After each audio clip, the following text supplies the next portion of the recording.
बीच में हमारे देश के यशस्वी रक्षा मंत्री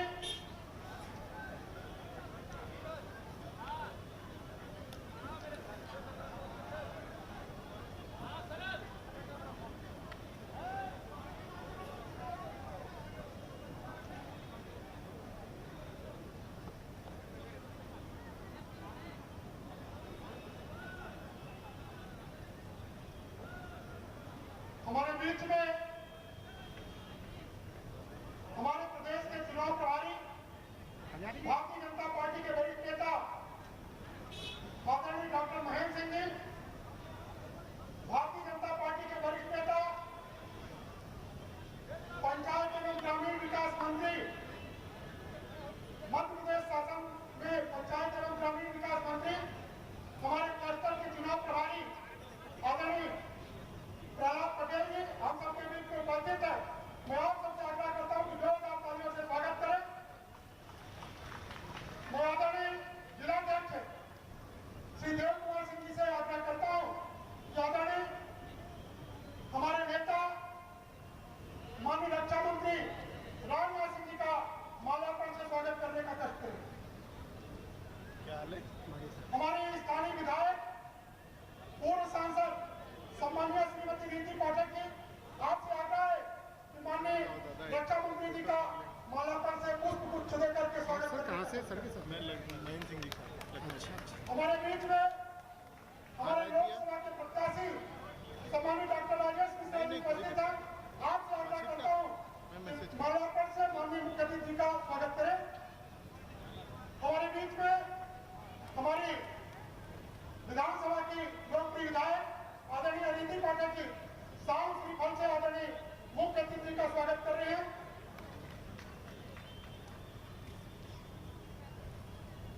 माल्यार्पण के बाद मैं आग्रह करता हूं हमारे जिले के सचिव अध्यक्ष आदरणीय देव कुमार सिंह जी से कि आप आए और स्वागत भाषण करें। आदरणीय देव कुमार।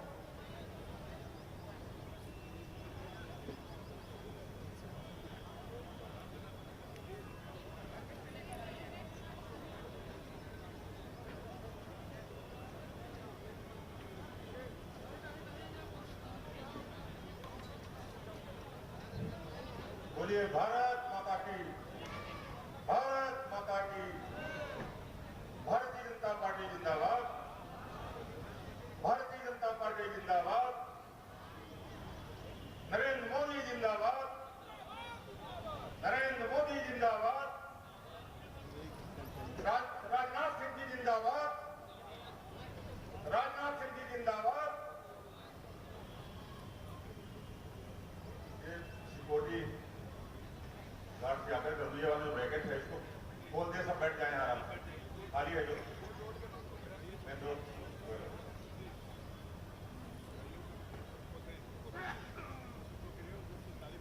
आज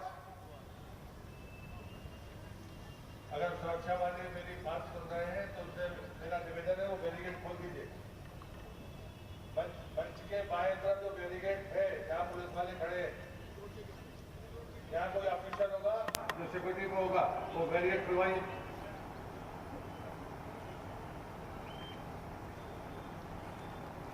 आज सीधी संसदीय क्षेत्र के विशाल आम सभा में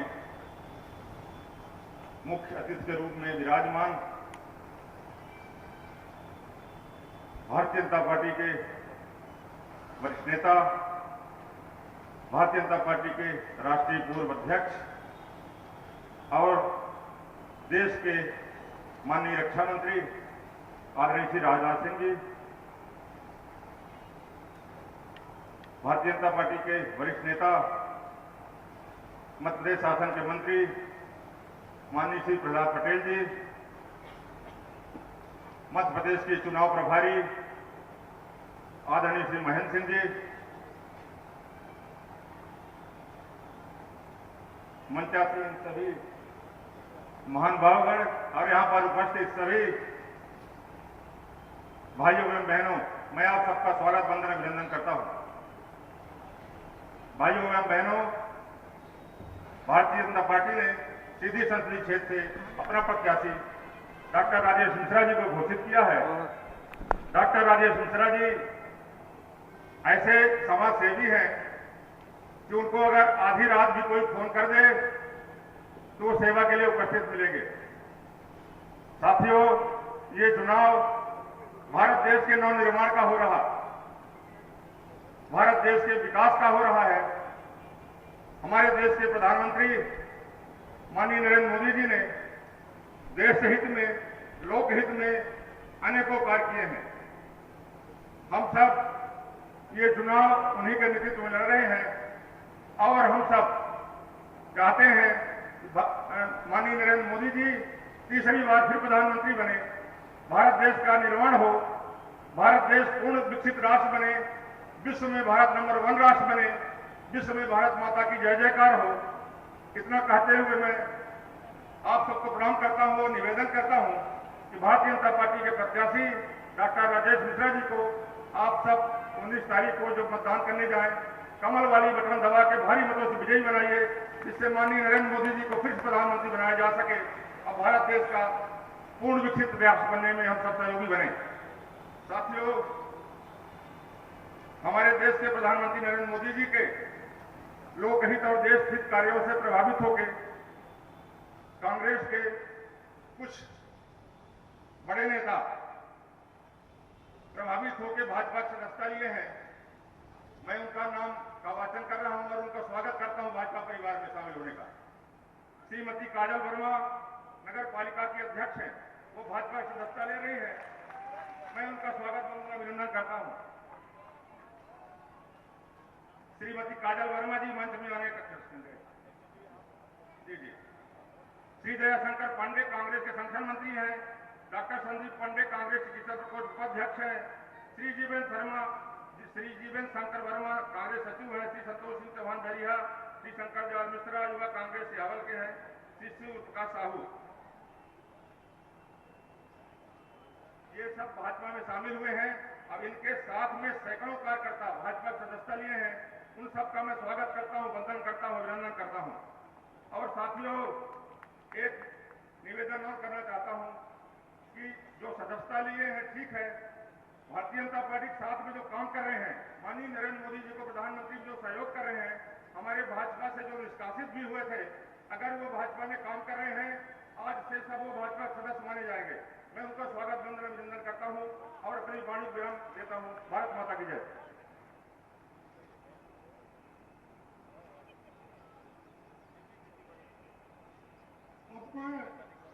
हमारे सीधी विधानसभा क्षेत्र की लोकप्रिय विधायक पूर्व सांसद आदरणीय रीति पाठक जी से आग्रह करता हूं कि आप आए और अपना उद्बोधन दें। आदरणीय रीति।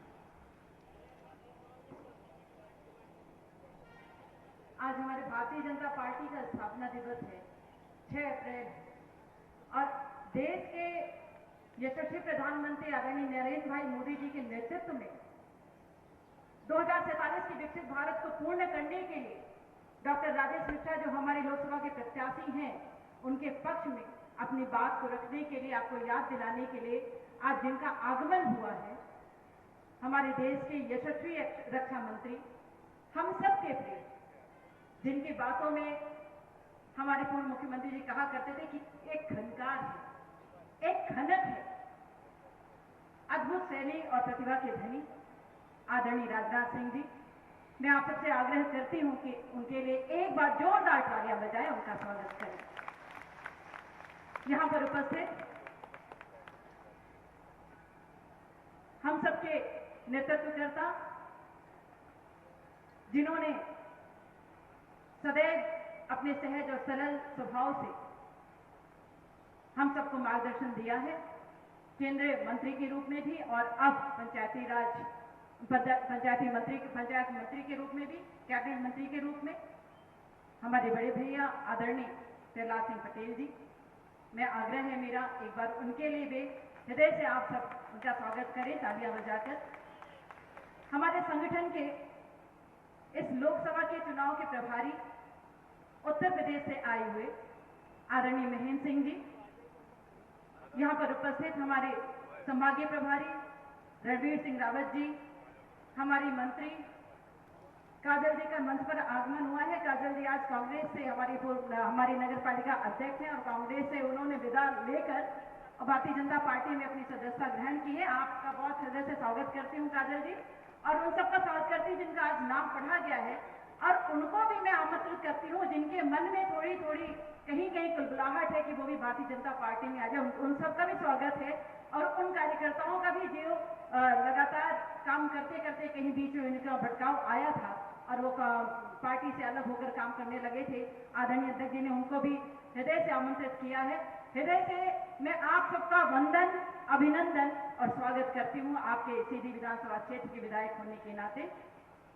यहाँ पर उपस्थित सम्मानीय सत्येंद्र तिवारी जी, भारतीय जनता पार्टी के प्रदेश के महामंत्री, डॉक्टर राजेश मिश्रा जी, हमारे लोकसभा के प्रत्याशी, सम्मानीय देव कुमार सिंह जी चौहान जी, हमारे भारतीय जनता पार्टी के जिले के अध्यक्ष सम्मानीय कमलेश्वर सिंह जी, लोकसभा के चुनाव के प्रभारी सम्मानीय राजेश पांडे जी, प्रदेश के मंत्री, हमारे यशस्वी विधायक कुंवर सिंह टेकाम जी जो कई बार धौनी विधानसभा क्षेत्र से जीत दर्ज कराते रहे हैं, सम्मानीय विधायक विश्वामित्र पाठक जी, सम्मानीय विधायक शरद कोल जी, सम्मानीय विधायक रामनिवास शाह जी, सम्मानीय के तिवारी जी, लोकसभा के संयोजक सम्मानीय देवेंद्र सिंह मन्नो जी, लालचंद गुप्ता जी, मंजू सिंह जी, प्रमोद द्विवेदी जी, विक्रम सिंह जी, मंच पर उपस्थित भारतीय जनता पार्टी के परिवार के समस्त सदस्यगण, मेरे समक्ष उपस्थित भारतीय जनता पार्टी के लिए अपना तन मन धन समर्पित करने वाले मेरे स्नेहीजन, कार्यकर्ता बंधुगण, मेरे सभी सम्मानीय जन, वरिष्ठ जन, मेरी बहनें, बेटे, बेटियां और सभी युवागण, और यहाँ पर उपस्थित जिन्होंने निष्पक्ष भाव से हमारी बातों को जनता तक पहुंचाने में अपना दायित्व निर्वहन किया है। उपस्थित यहाँ पर पत्रकार बंधुगण, सभी पुलिस के सभी अधिकारीगण, कर्मचारीगण, समस्त प्रशासनिक अधिकारी कर्मचारीगण जिनका आदरणीय रक्षा मंत्री जी के इस आगमन में पूर्ण सहयोग रहा है, मैं आप सबसे अपील करती हूँ, आग्रह करती हूँ, आदरणीय रक्षा मंत्री जी का आज आगमन हुआ है, वो अपनी बात आपके समक्ष रखेंगे। क्षेत्रीय विधायक होने के नाते, आपकी अपनी बहन होने के नाते और आपके अपने शुभचिंतक होने के नाते मेरा एक आग्रह है आपसे। सीधी विधानसभा के इतिहास में, सीधी जिले के इतिहास में, सीधी विधानसभा में आपने भारी मतों से मुझे विजयी बनाकर एक इतिहास दर्ज कराया है। ये पहली बार हुआ है आदरणीय दादा, मैं इसके लिए आभारी हूँ हमारी पार्टी के और हमारे सभी वरिष्ठ जनों का, जिनके आशीर्वाद और कृपा से, जिनके सहयोग से और हमारी जनता जनार्दन की आज मैं विधायक के रूप में यहाँ पर मंच में बोल पा रही हूँ। मैं इसी नाते आपसे आग्रह करना चाहती हूँ, आदरणीय यशस्वी रक्षा मंत्री जी के यहाँ पर आगमन है और उनकी मंशा आप सब जानते हैं, देश के यशस्वी प्रधानमंत्री को वापस तीसरी बार प्रधानमंत्री बनाना है, और सिर्फ प्रधानमंत्री नहीं बनाना है, वो जानते हैं कि वो एक प्रधान सेवक है और आप सब मानते हैं क्योंकि उन्होंने सेवक के रूप में काम किया है। 2047 का विकसित भारत कैसे तैयार हो, इसकी कार्य योजना तैयार हो चुकी है।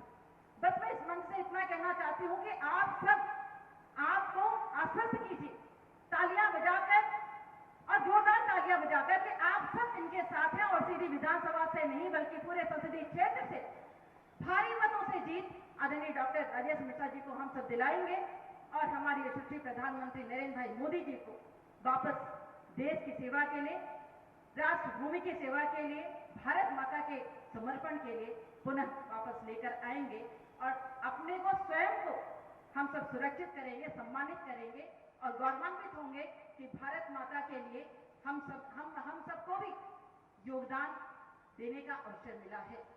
इसलिए 19 अप्रैल को जब मतदान हो, सुबह सुबह हम सभी को जाना है और नरेंद्र मोदी जी के नाम पर, डॉक्टर राजेश मिश्रा जी के नाम पर कमल के फूल वाली निशान पर बटन दबाकर देशभक्ति में अपना योगदान प्रस्तुत करना है। इन्हीं शब्दों के साथ कि आपने मेरी बातों को सुना, धन्यवाद, जय हिंद। बहुत बहुत धन्यवाद आदरणीय विधायक जी। मैं आग्रह करता हूँ हमारे लोकसभा के प्रत्याशी आदरणीय डॉक्टर राजेश मिश्रा जी को आप आए और अपना उद्बोधन दें, साथ ही बैठी हुई जनता जनार्दन से आशीर्वाद के लिए आग्रह करें।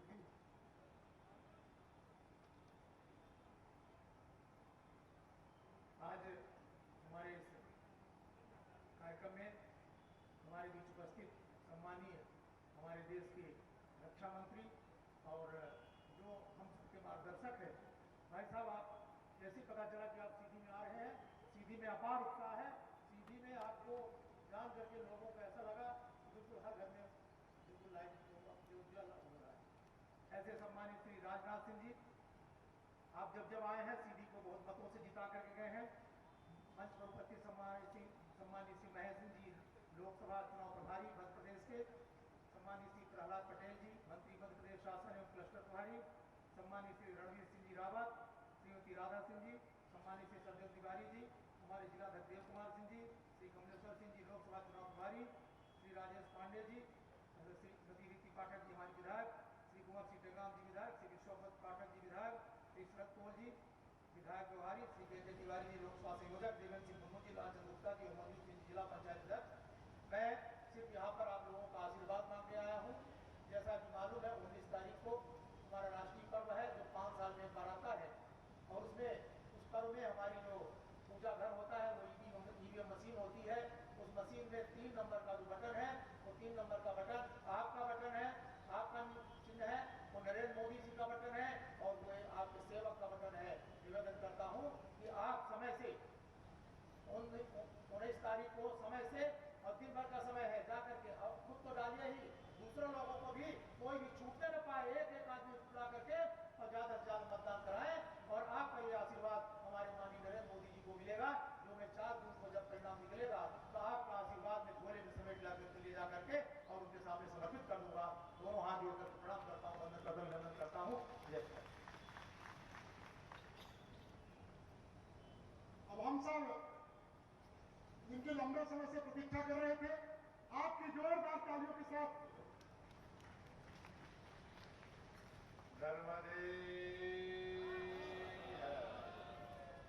मैं सभा संबोधित करने नहीं आया। मैं अपने नेता पूर्व राष्ट्रीय अध्यक्ष यशस्वी रक्षा मंत्री और यहाँ पर सीधी के लोकसभा चुनाव में हर बार वो आए हैं और उसके बाद ऐतिहासिक विजय हुई है।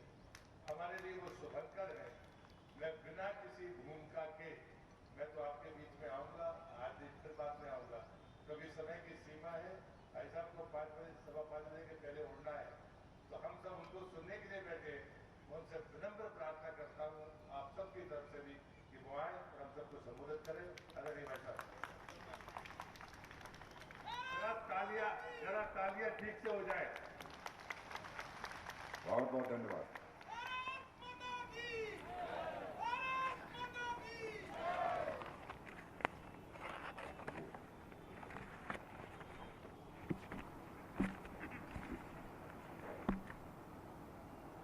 मध्य प्रदेश की लोकसभा के चुनाव प्रभारी और उत्तर प्रदेश के पूर्व मंत्री श्री महेंद्र सिंह जी और आपके मध्य प्रदेश के चिरपरिचित नेता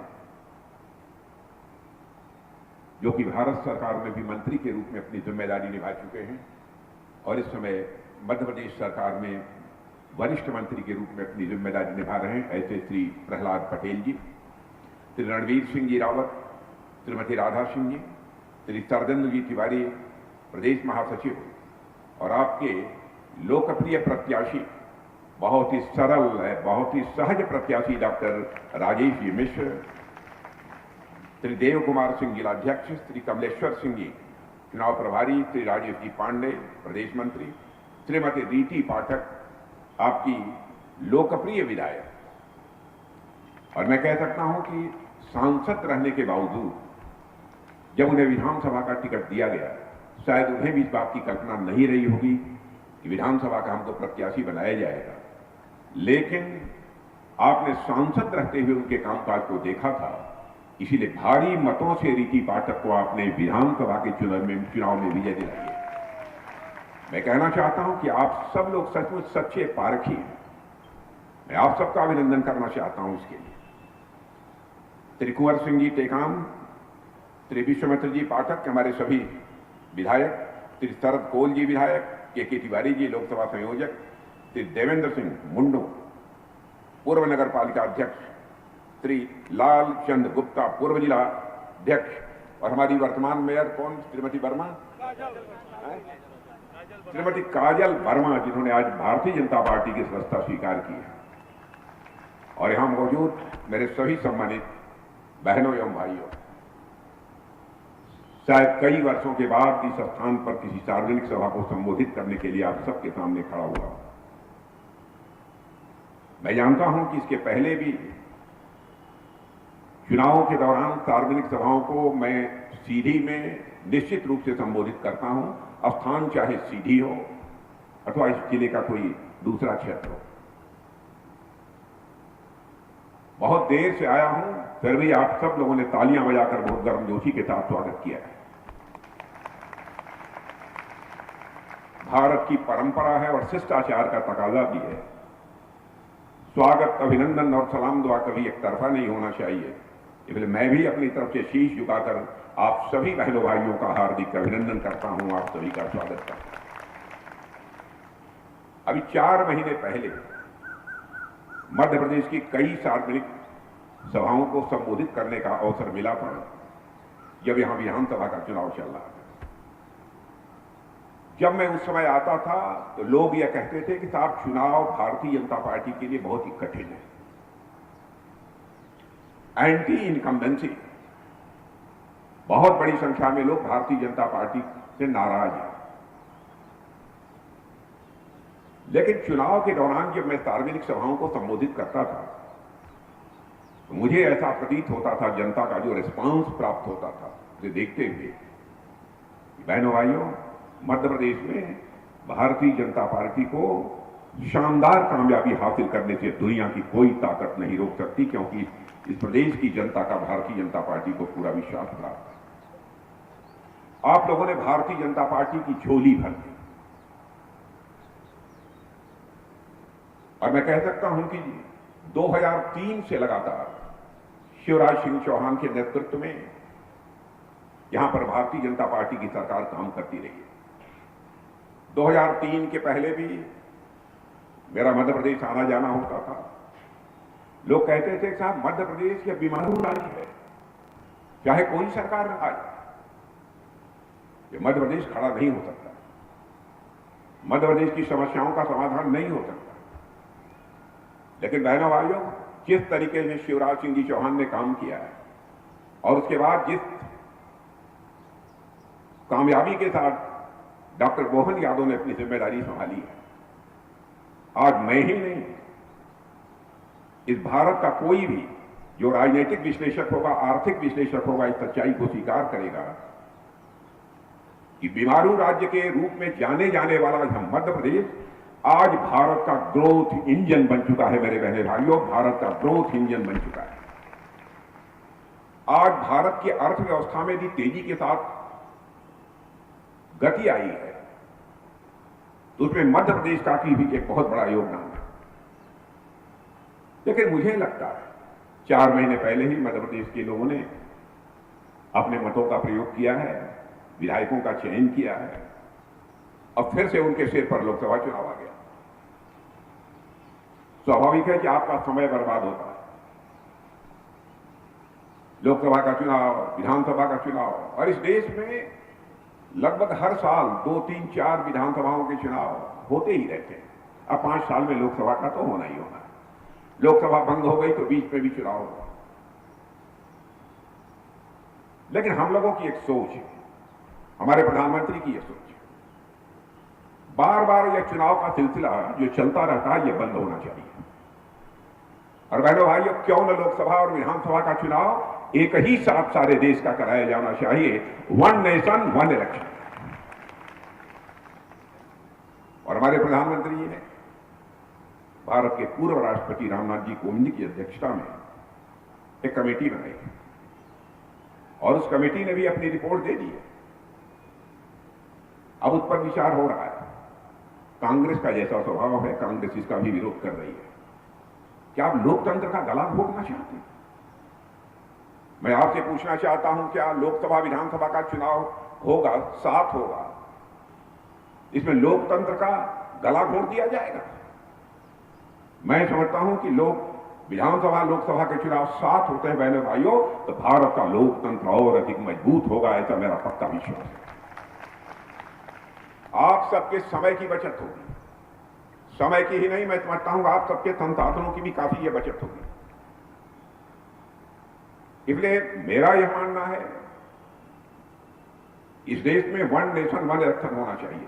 एक बार सारे विधानसभाओं का और लोकसभा का एक साथ चुनाव करा दीजिए, और जितनी स्वायत्त शासी संस्थाएं हैं, जैसे हमारी ये ग्राम प्रधान होते हैं, ग्राम पंचायतें होती हैं, नगर पालिकाएं होती हैं, महापालिकाएं होती हैं, इन सब का चुनाव एक साथ करा दीजिए। 5 वर्ष में केवल 2 बार चुनाव होने चाहिए, 5 वर्ष में बार बार चुनाव नहीं होना चाहिए। यह सिलसिला जितनी जल्दी हो सके समाप्त होना चाहिए। मध्य प्रदेश का जहां तक प्रश्न है, बहनों भाइयों, मैं जब 2003 के पहले मध्य प्रदेश आता था, यहां की अजीबोगरीब स्थिति थी। सड़कों की हालत इतनी खराब थी कि गाड़ियों माने पैदल चलना भी लोगों के लिए कठिन हो जाता है, यह हालत थी। लेकिन आज मैं देखता हूं, चाहे रेल इंफ्रास्ट्रक्चर हो, चाहे रोड इंफ्रास्ट्रक्चर हो, कितनी तेजी के साथ इस मध्य प्रदेश में विकास हुआ है। और मैं कह सकता हूं दावे के साथ कि विगत 10 वर्षों में जब से मोदी जी की सरकार बनी है केंद्र में, बहनों भाइयों, इस मध्य प्रदेश का और अधिक तेजी के साथ विकास हुआ है, और मध्य प्रदेश की आम जनता को इसका एहसास है। और आज तो मैं डंके की चोट पर कह रहा हूं, बहनों भाइयों, भारत अब विश्व की महाशक्ति बनने जा रहा है। उसकी तरफ भारत के कदम आगे बढ़ चुके हैं। 10 वर्ष पहले भारत दुनिया के देशों में अर्थव्यवस्था के आकार, इकोनॉमी के साइज के मामले में दुनिया के देशों में 11वें स्थान पर था। लेकिन मोदी जी के प्रधानमंत्री बनने के बाद, बहनों भाइयों, आज के 2 साल पहले हमारा भारत जो दुनिया में अर्थव्यवस्था के मामले में 11वें स्थान पर खड़ा था, वह जंप लेकर आज 5वें स्थान पर दुनिया में आकर खड़ा हो गया है हमारा भारत। और मैं नहीं कह रहा हूं, दुनिया की बड़ी बड़ी फाइनेंशियल फर्म जो आर्थिक मामलों की समीक्षा करती रहती हैं और समय समय पर अपनी रिपोर्ट देती रहती हैं, उन फाइनेंशियल फर्म ने यह दावा किया है कि वह दिन दूर नहीं है कि 2027 प्रारंभ होते होते ही भारत दुनिया की टॉप 3 अर्थव्यवस्थाओं में आकर खड़ा हो जाए। और मैंने भाइयों कुछ फाइनेंशियल फर्म से यह भी कहा है, शायद 2047 पूरा होते होते अथवा उसके कुछ वर्षों के बाद भारत दुनिया में सुपर पावर बनकर खड़ा हो जाएगा, एक विश्व की महाशक्ति बनकर भारत खड़ा हो जाएगा। यह भारत के संबंध में लोगों ने विश्वास व्यक्त किया। दुनिया के दूसरे देशों के राष्ट्राध्यक्ष भी कहते हैं कि सचमुच इस विश्व में 21वीं सदी यदि किसी की होने जा रही है तो भारत की 21वीं सदी होने जा रही है। भारत का मस्तक अंतर्राष्ट्रीय जगत में ऊंचा हुआ है। पहले भी मैं विदेशों जाता था, मैं देखता था कोई अंतर्राष्ट्रीय सम्मेलन होता था, भारत यदि बोलता था तो भारत की बातों को जितनी गंभीरता पूर्वक लिया जाना चाहिए लोग नहीं लेते थे। लेकिन आज यदि भारत अंतर्राष्ट्रीय मंचों पर कुछ बोलता है तो सारी दुनिया कान खोलकर सुनती है कि भारत बोल क्या रहा है। यह भारत की हैसियत सारी दुनिया में बनी है। मेरे बहने भाइयों, भारत का कद दुनिया में तेजी के साथ बढ़ा है। और मध्य प्रदेश परिधि में आ जाऊं तो मध्य प्रदेश में बुनियादी ढांचों का विकास, जैसा मैंने कहा, रेल हो, सड़क हो, बहुत सारी चीजें, कितनी चीजों का मैं नाम दूं, सबकी बात अलग है। सबसे बड़ा संकट जो मध्य प्रदेश के सामने रहता था, जो मैंने उस समय बातचीत के दौरान लोगों के द्वारा सुना था, सारे यहां सिंचाई की व्यवस्था है। लेकिन यहां भारतीय जनता पार्टी की सरकार, शिवराज सिंह जी की चौहान की सरकार ने जिस तरीके से, मेरे बहनों भाइयों, सिंचाई की दृष्टि से भी काम किया है, उसकी जितनी भी सराहना की है कम है। और केन बेतवा परियोजना के बारे में तो मैं कह सकता हूं, केन बेतवा लिंक जो है परियोजना है, वह बुंदेलखंड के लाखों परिवारों के जीवन को बदल देने वाली यह योजना होगी, मेरा ऐसा पक्का विश्वास है। और किसानों की एक और चिंता जो हमारी सरकार ने की है, शायद आप लोगों को जानकारी नहीं होगी, क्योंकि मैं जानता हूं सीधी में रहने वाले भी बहुत सारे लोग ऐसे हैं जो कि गांव के रहने वाले लोग हैं, उनके यहां भी खेती बाड़ी होती है। तो सबसे बड़ी चीज कि किसान के यहां धान पैदा हुआ, गेहूं पैदा हुआ, कुछ भी पैदा हुआ, धन का संकट रहता है, पैसे की कमी रहती है, आनंद फानंद में अपना माल औने पौने दामों पर वह बेच देते हैं। लेकिन हमारे प्रधानमंत्री एक ऐसी मुकम्मल व्यवस्था करने जा रहे हैं जिसको सुनकर आपको बेहद खुशी होगी। उन्होंने यह फैसला किया है, हम 1.25 लाख करोड़ रुपए खर्च करेंगे, 1.25 लाख करोड़ रुपए, और सारे भारत में अन्न का भंडार, एक ऐसा अन्न का भंडार बनाएंगे कि यदि हमारे किसान को अपने उपज की उचित कीमत नहीं मिल रही है तो अपना अनाज ले जाकर वह अब भंडारण में रख दे, भंडार में रख दे, और जब उचित कीमत मिलने लगेगी बाजार में तो भंडार से निकालकर वह अपना माल जो है बाजार में बेच दे। इस हद तक जाकर चिंता करने का काम हमारे प्रधानमंत्री ने किया है। और इतना ही नहीं, मैं मध्य प्रदेश के बारे में यह भी जानता हूं, यहां पर बहुत सारी ऐसी जमीन थी, लोगों के घर बने हुए थे, लेकिन उसका मालिकाना हक उनको नहीं मिला। लेकिन मध्य प्रदेश में जिस तरीके से काम हुआ है, ड्रोन से सर्वे कराया गया है, और मुझे जो जानकारी दी गई है 20 लाख से अधिक लोगों को स्वामित्व का कार्ड मिला है, उनको मालिकाना हक मिला है। यदि वह कर्ज लेना चाहें तो अपनी वह संपत्ति बैंक को गिरवी रखकर अपना कर्ज भी हासिल कर सकते हैं। छोटी छोटी बातों का हमारी सरकार ने ध्यान रखा है। आप कल्पना कर सकते हैं, आजादी हासिल किए हुए एक लंबा समय हम लोगों को गुजर गया, भारत की हालत ऐसी हो गई थी, हम खिलौने भी दुनिया के दूसरे देशों से आयात करते थे, हम खिलौने भी भारत में नहीं बना सकते थे।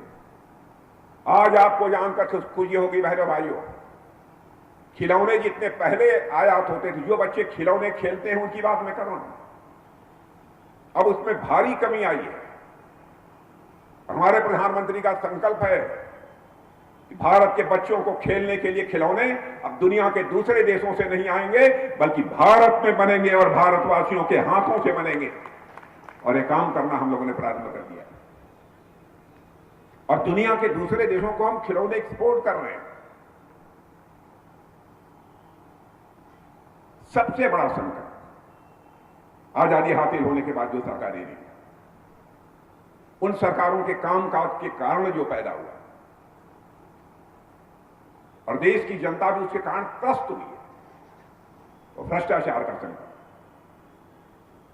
शायद ही कांग्रेस की कोई ऐसी सरकार रही हो जिस पर कि भ्रष्टाचार के आरोप न लगे, शायद ही कोई ऐसी रही। जब जब कांग्रेस की सरकार आई है उसके ऊपर भ्रष्टाचार के गंभीर आरोप लगे। और बहनों भाइयों, मेरी बात गलत हो तो ताली मत बजाना, क्या यह सच नहीं है कि 10 वर्षों के अंदर मोदी जी के नेतृत्व में हमारी यह सरकार काम कर रही है? भारत ही नहीं, दुनिया का कोई व्यक्ति उंगली उठाकर नहीं कह सकता कि मोदी जी की सरकार के एक भी मंत्री के ऊपर कोई भ्रष्टाचार का आरोप लगा।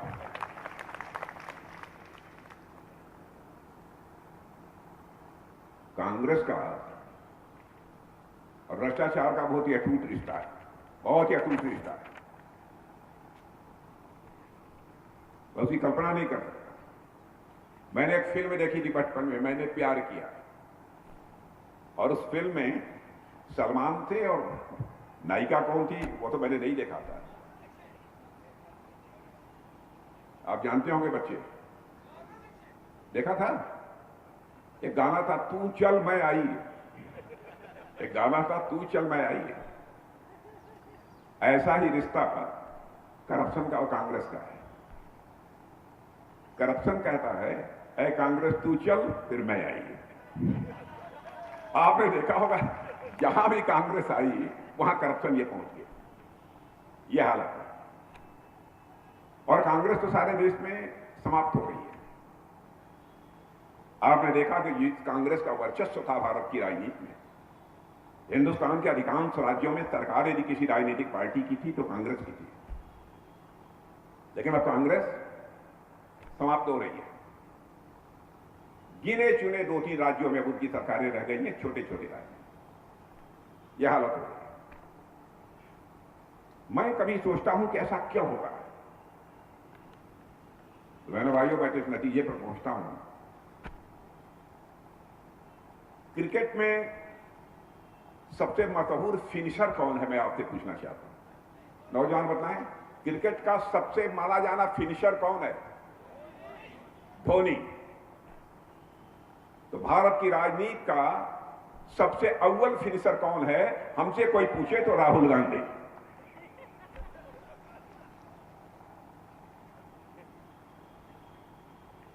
और यही कारण है कि बहुत सारे नेता कांग्रेस छोड़ रहे हैं। और मुझे लगता है कि अब आगे नहीं कहूंगा।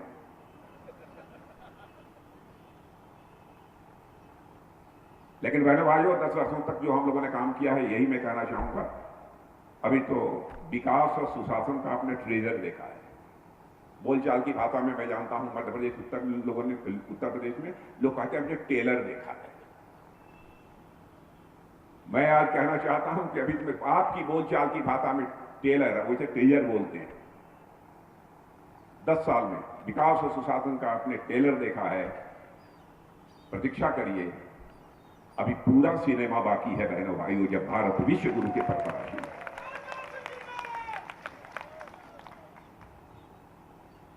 आपका समर्थन चाहिए। आप ये कहेंगे कि आप लोगों ने क्या कर दिया, क्या कर दिया, क्या आपको समर्थन दिया जाना चाहिए। 10 वर्षों का मोदी जी का जो गवर्नमेंट का जो ट्रैक रिकॉर्ड है बहनों भाइयों, वह शानदार है। कोई मातालाल हमारे ट्रैक रिकॉर्ड पर सवालिया निशान नहीं लगा सकता। हमारी सरकार के बारे में यह पक्का भरोसा हो गया है, सरकार में बैठे हुए लोग जो बोलेंगे वही करेंगे, झूठ कभी नहीं बोलेंगे। राजनीति में विश्वसनीयता सबसे बड़ी पूंजी होती है। और मैं अपने डॉक्टर राजेश मिश्रा से भी कहूंगा, जनता से वादे मत करना, जनता का आशीर्वाद लेना कि जनता हमको आशीर्वाद दे, मेरे अंदर वह शक्ति और सामर्थ्य पैदा हो ताकि जनता की अपेक्षाओं की कसौटी पर मैं खरा उतर सकूं। वादे नहीं करने चाहिए, इसके कारण विश्वास का संकट पैदा होता है। आपने देखा होगा 70-71 वर्षों के इतिहास में बराबर कांग्रेस से बड़े बड़े वादे कर दिए। शायद आंशिक रूप से भी अपने वादों को कांग्रेस ने पूरा कर दिया होता तो आज के कई वर्षों पहले भारत दुनिया का एक ताकतवर देश बन गया होता। 10 वर्षों के अंदर हमने पूरा किया है, हमारे प्रधानमंत्री मोदी जी ने पूरा किया। क्या दुनिया के दूसरे देशों के राष्ट्राध्यक्ष कहते हैं 21वीं सदी किसी की होने जा रही है तो हमारे और आपके भारत की होने जा रही है बहनों भाइयों। ये मैं नहीं कह रहा हूं, राष्ट्राध्यक्ष कह रहे हैं। सरकार ऐसे चलाई जाती है। बैठिए। अजीबोगरीब स्थिति इन लोगों ने पैदा कर दी। लोगों की धारणा बन गई थी नेता कभी सच नहीं बोलते, नेता कहते कुछ है करते कुछ है। नेताओं की खतनी और करनी में अंतर होने के कारण भारत की राजनीति में विश्वास का संकट पैदा हो गया। नेता का मतलब कि झूठ बोलने वाला। आज के कुछ वर्षों पहले एक धारणा बन गई, लोग भरोसा नहीं करते थे। लेकिन भारत की राजनीति में पैदा हुए इस विश्वास के संकट को किसी ने सीना चौड़ा करके चुनौती के रूप में स्वीकार किया है बहनों भाइयों, तो भारतीय जनता पार्टी ने और हमारे नेता मोदी जी ने स्वीकार किया। और मैं यहां पढ़े लिखे लोगों से कहना चाहता हूं और मैं अपने प्रेस के मित्रों से भी कहना चाहता हूं, हमारे सारे घोषणा पत्रों को उठाकर देख लीजिए कि हमने जो कहा है वह किया है कि नहीं किया। मुझे याद है 1984 से हम कहते चले आ रहे हैं एक दिन वह आएगा जब हमारी यहां सरकार बनेगी, अयोध्या की धरती पर भव्य राम का मंदिर बनकर रहेगा। लोग ये कहते थे भाजपा वाले बराबर कहते हैं, राम लला हम आएंगे, मंदिर यहीं बनाएंगे, लेकिन तारीख नहीं बताएंगे। यह आरोप लगाने वाले लोगों से कहना चाहता हूं, आप हमसे तारीख पूछ रहे थे, 22 जनवरी गुजर गई और हमारे रामलला की प्राण प्रतिष्ठा हो गई। रामलला अपनी कुटिया से निकलकर अपने महल में पहुंच चुके हैं।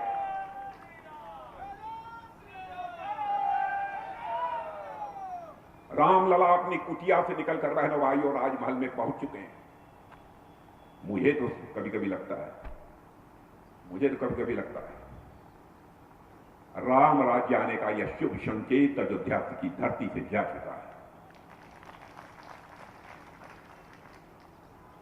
हम लोगों ने कहा था जम्मू कश्मीर की धारा 370 हम समाप्त करेंगे जब हमको स्पष्ट बहुमत मिल जाएगा। संसद के दोनों सदनों में जब हमें स्पष्ट बहुमत मिल गया, क्षण भर की देर नहीं लगाई मेरे बहनों भाइयों, चुटकी बजाकर हमने धारा 370 को समाप्त कर दिया। और आज जम्मू कश्मीर का वही दर्जा है जो हिंदुस्तान के अन्य राज्यों का दर्जा है। हम कहते थे 3 तलाक की प्रथा को समाप्त करेंगे, लोग ये कहते थे बिल्कुल नहीं करना। आपने देखा कि चुटकी बजाकर 3 तलाक की प्रथा को भी समाप्त कर दिया। बहनों भाइयों, इस 3 तलाक की प्रथा समाप्त करने के कारण लोग हमको सांप्रदायिक कहते हैं। भाजपा सांप्रदायिक पार्टी है। बहनों भाइयों, हिंदू हो, मुसलमान हो, ईसाई हो, पारसी हो, यहूदी हो, किसी भी धर्म की मानने वाली मां बहन हो, और हमारे लिए मां बहन के समान है। चाहे किसी धर्म की मां बहन होगी, यदि उसके इज्जत के साथ खिलवाड़ होगा, उसके अस्तित्व के साथ यदि खिलवाड़ होगा, तो राजनीति जाए भाड़ में, सरकार बने या न बने, भारतीय जनता पार्टी खड़ी होकर उन बहनों के साथ खड़ी है।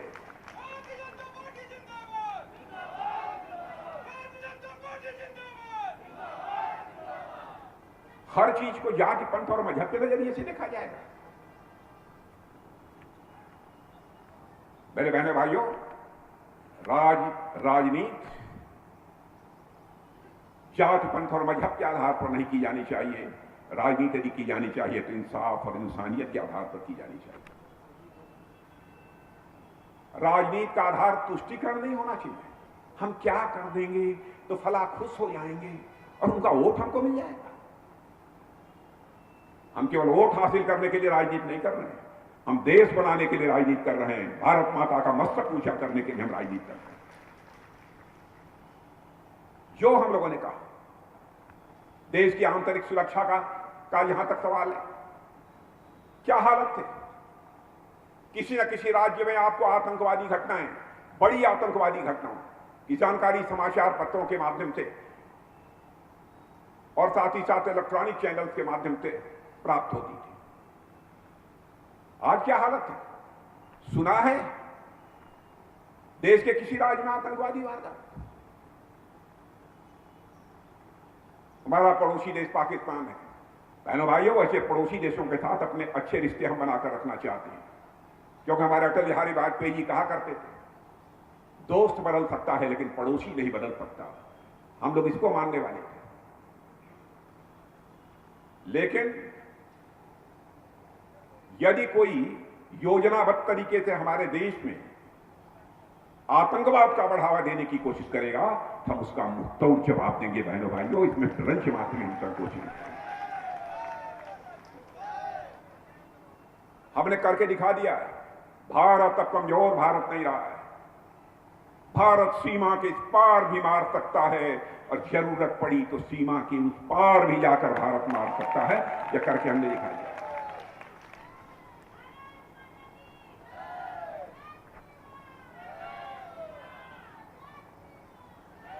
हमारी सरकार ने आंतरिक सुरक्षा, बाह्य सुरक्षा से लेकर रेहड़ी पटरी वालों, गरीबों की हमने चिंता की है। क्या आप कल्पना कर सकते हैं? देश की आंतरिक और बाह्य सुरक्षा की भी चिंता की है, लेकिन अपने पटरी पर, रेहड़ी पटरी काम करने वाले लोगों की भी चिंता की है।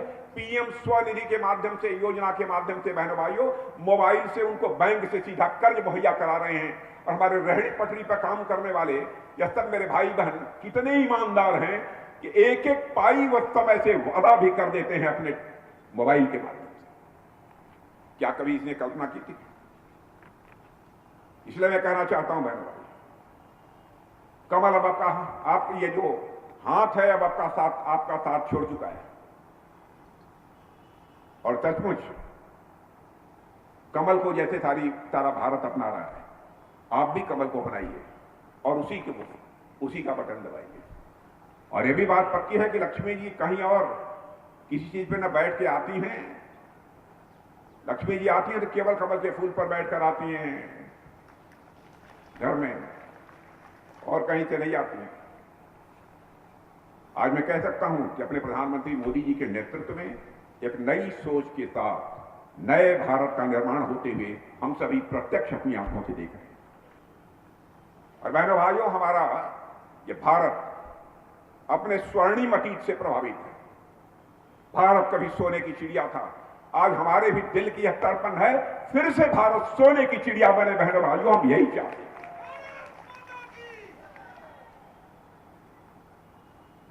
इसीलिए मैंने कहा कि दुनिया के बड़े बड़े अर्थशास्त्री भी कहते हैं भारत जितनी तेजी के साथ आगे बढ़ रहा है, इसकी कल्पना भी नहीं की जा सकती।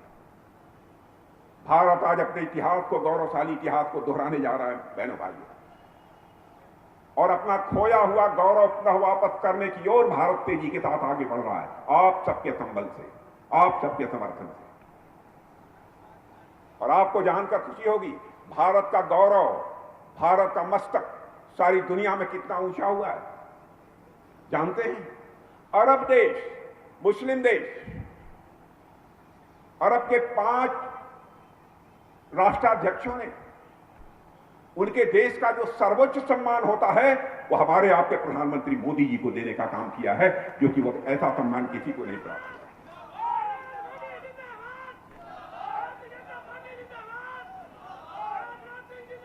और मैं ये नहीं कहना चाहता कि इसके पहले सरकारों ने कुछ न किया होगा थोड़ा बहुत,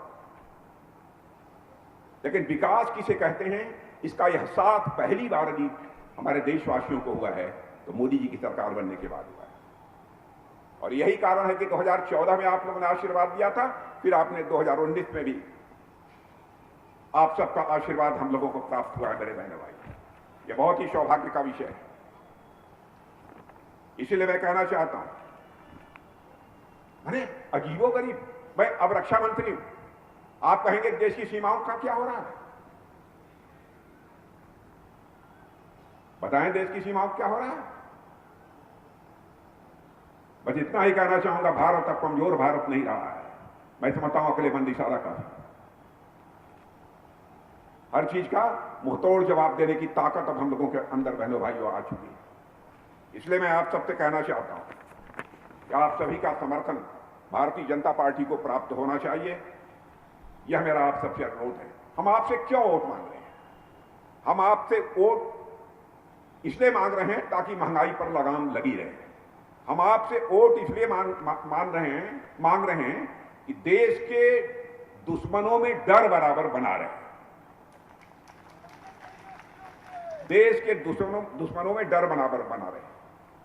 निवेश का यानी इन्वेस्टमेंट का, निवेश और नौकरी के अवसर बढ़ते रहे। इसलिए हम आपसे वोट मांगते हैं। हम विकसित भारत का निर्माण कर सके इसलिए हम आपसे वोट मांगते हैं। तेजी से आधुनिक इंफ्रास्ट्रक्चर का विकास इस देश में हो सके इसलिए आपसे वोट मांग रहे हैं। भारत आत्मनिर्भर बने इसलिए हम आपसे वोट मांगते हैं। हम तोप टैंक गोले, फाइटर प्लेन हम दुनिया के दूसरे देशों से मंगाते थे। बहनों भाइयों, आज रक्षा मंत्री के रूप में आपको बताते हुए मुझे खुशी हो रही है।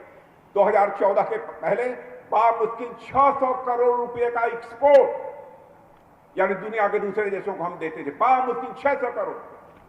10 वर्षों के अंदर ही वह करिश्मा हम लोगों ने कर दिया। अभी 21,000 करोड़ रुपए से ज्यादा का एक्सपोर्ट हमने किया। अब सारे टैंक, तोप, गोले, बारूद, फाइटर प्लेन भारत में तैयार होंगे।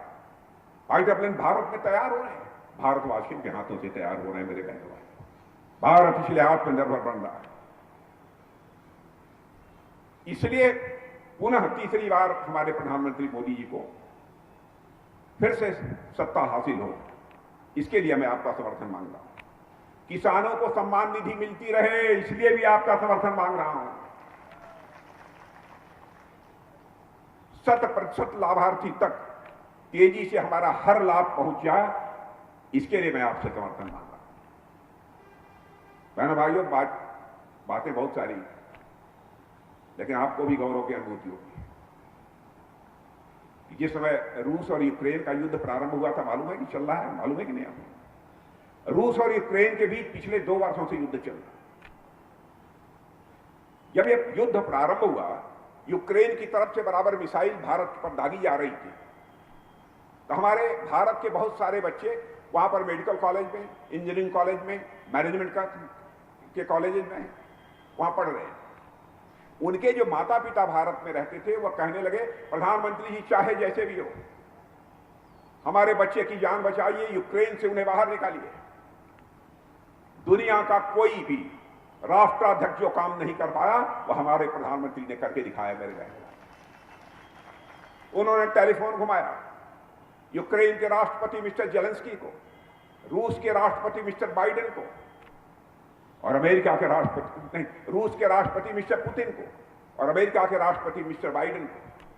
और आपको जानकर खुशी होगी, 4.5 घंटे के लिए रूस और यूक्रेन का युद्ध रुक गया और 22,500 हमारे जवान वहां से निकलकर भारत की धरती पर आए।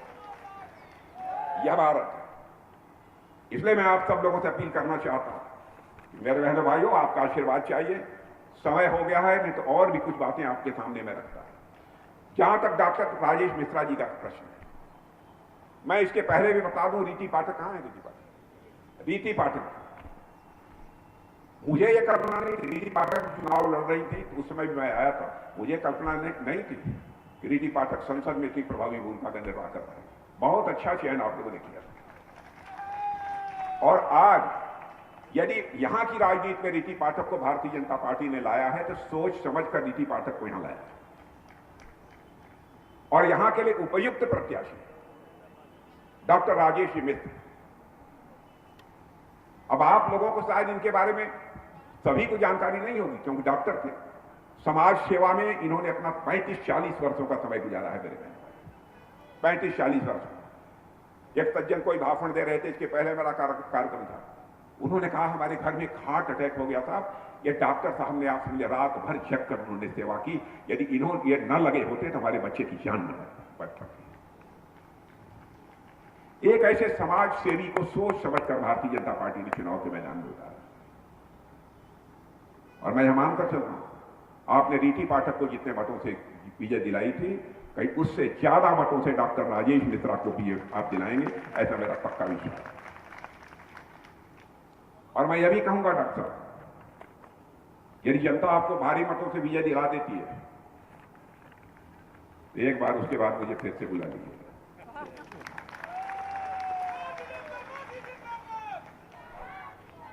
और बहनों भाइयों, यदि मैं दूसरी बार आना चाहूंगा, तो डॉक्टर राजेश मिश्रा का स्वागत करने के लिए नहीं आना चाहूंगा। दूसरी बार आना चाहूंगा तो अपना स्वागत कराने के लिए नहीं आना चाहूंगा। दूसरी बार यदि मैं आना चाहूंगा, एक बार शीश झुकाकर सीधी की जनता का हार्दिक अभिनंदन करने के लिए आना चाहूंगा, अपना आभार व्यक्त करने के लिए आना चाहूंगा। आप सबको बहुत बहुत धन्यवाद। भारत माता की। मैं आग्रह करता हूं, हमारे धौनी विधानसभा क्षेत्र के लोकप्रिय विधायक सम्मानित कुंवर सिंह टेकाम जी आए और आभार व्यक्त करें। आदरणीय कुंवर सिंह।